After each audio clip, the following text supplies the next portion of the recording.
দক্ষিণ Korean action horror cinema train to Busan বিশ্বব্যাপী আলোড়ন তোলে। সিনেমাটি পরিচালনা করে ইয়ন সাং হো দর্শক মহলে নন্দিত হয়ে ওঠেন। সুনিপুণ চিন্তাধারার সঙ্গে কাহিনীর মেলবন্ধন তার কাজকে করে তোলে অসাধারণ। এবার আরও চমক দেখাতে ফিরছেন তিনি। ট্রেন টু বুসানের সাফল্যের পর ইয়ন সাং হো তার নতুন জম্বি হরর মুভি কলোনির ঘোষণা দিলেন।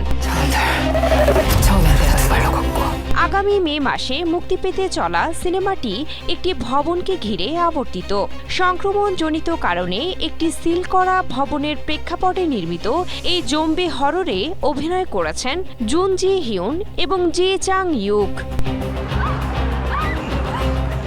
অ্যাকশনের পাশাপাশি সাম্প্রতিক সময়ে জম্বি থ্রিলারগুলো আবারও জনপ্রিয়তার তুঙ্গে উঠেছে। সিনেমার প্রেক্ষাপট নির্মাণে ইয়ন সাং হো অতুলনীয়। তার প্রতিটি পরিকল্পনা দর্শকদের নাড়া দেয়। সাংহোর নতুন প্রজেক্টটি এরই মধ্যে আলোড়ন সৃষ্টি করেছে। এটি মনের গভীরে এমন কিছু ভয়ের অনুভূতি জাগিয়ে তুলবে যা একটু বেশি বাস্তব বলে মনে হবে।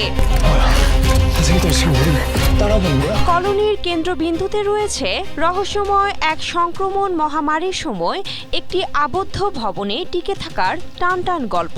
কাহিনীটি সেই ভবনে আটকা পড়া একদল মানুষের বেঁচে থাকার লড়াই নিয়ে, যেখানে তারা ভয়ঙ্কর সংক্রমিত প্রাণীদের মোকাবেলা করতে বাধ্য হয়। সংকটের কারণ অনুসন্ধানে একটি বহিরাগত তদন্তকে ঘিরে গল্পটি ভবনের বাইরেও বিস্তৃত হয়।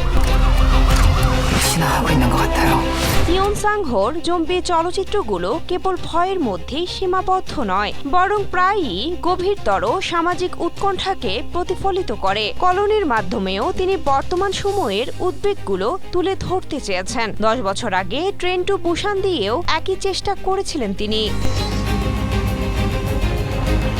Cynthia Aktari, Asia post.